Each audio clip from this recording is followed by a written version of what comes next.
Okay, I'm definitely having some technical difficulties today with this video, so this could be my part 2. Anyway, hopefully you're getting to see both, or not. Anyway, alright, so where we left off was that there really are no right and wrong ways to color, but what I want you to do is just to really just notice God's creation. He's a creator God, and He's given us just this amazing amount of colors out there. And depending on the time of day, it's going to look different. So I challenge you, this weekend, you're out and about, if you're out on a walk, an evening stroll, or early morning run, notice a specific tree. Just take notice of it and see what color it is at different times of the day. Look at its trunk. You think it's brown. You know it to be brown. But it's more than brown. You might see some chartreuse in it. You might see some of that macaroni and cheese color. You might see some wisteria coming out as the light hits it at a certain time of day. And so I want you to just not be afraid to put that down on your paper. So as you notice these things, you go back into your goofy sketches in your sketchbook and play with it. I want you to really play. Put some different colors down there and try different things. So I'm going to take the tree, one of the trees that we sketched last time, and just show you how this can look. I mean, it can look really weird, and maybe you're not comfortable with weird, so that's okay. Do what you want to do.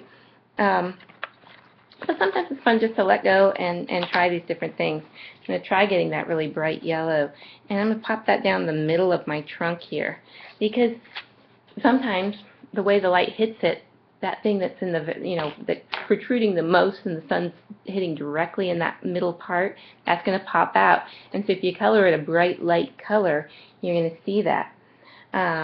Maybe I'll get the macaroni and cheese in there too and pop that along the sides of it, because that's bright as well.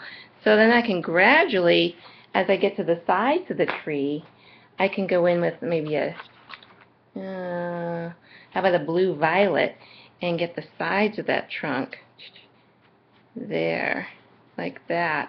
And that's going to give it some depth. And so far this is looking kind of strange, but don't worry. So here's a little trick I'm going to try with you. If you have a blow dryer or a heat gun like one of these, you can use this on crayons. Put a lot of layers of crayon down, or even just start with just a little bit like I have. You turn this on, or your blow dryer, and get it hot. And so what you want to do is you want to heat up your paper, heat up the color that's already there. Be really careful because it gets hot and you don't want to touch it and burn yourself. It makes the color kind of melt, wax in the crayon, sort of like a mini encaustic here. And then once you have that there, you can take, well, you can take a crayon actually and pop that right on there then, and it goes on really slick and darker. It's kind of neat. You can get some neat effects with that. Then you can also take what this is, a stomp. It's sort of like a rolled up piece of paper. You can use a Q-tip. You can see what other tools you can find in your desk drawer. But take something, not your finger because you don't want to burn yourself, and you want to start blending and maneuvering those colors. So when it's hot, you can really work with it and blend these things in. Maybe go back in with a bright, get some highlights in there. Like that, and keep going back with your blow dryer and trying different things. It's kind of a fun trick, so try it. Go do it now.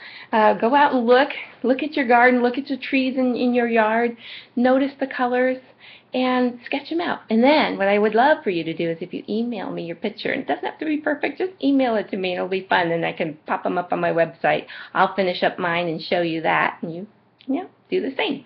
All right? Thanks for joining me. This has been fun. God bless.